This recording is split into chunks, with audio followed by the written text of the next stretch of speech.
Hello friends, welcome back to the new video. In this video guys, we are going to talk about how to change phone date in our Realme phone. Guys, you want to change your date in your Realme phone, so as you can change it. And guys, now let's see how to change date in our Realme phone. In this video guys, I am going to show you. So as now let's start video. First of all, open your phone setting to change your phone date or time. Sorry friends, date, I'm sorry. Additional setting, tap here, date and time. So you want to change your date, so guys click on date, and as you can see this month list, and guys date list, and guys year list. So example guys, suppose guys you want to change into guys August, so as we will click on like August, September, October, November, December, January, February, March, April, May, June.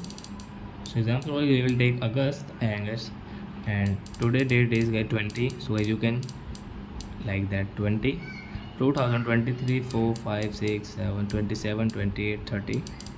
So like that guys you can change your date. So example we will take this 2023 and step come back. So you can see guys Sunday August 20 2023. So like that guys you can change your phone date in your Realme phone device. So I hope friends you have understood how to change phone date in our Realme phone. So that's it guys, thanks for watching. Now we will meet our next video with new topic. Before going guys, please go and like my video, subscribe my channel. Bye bye friends.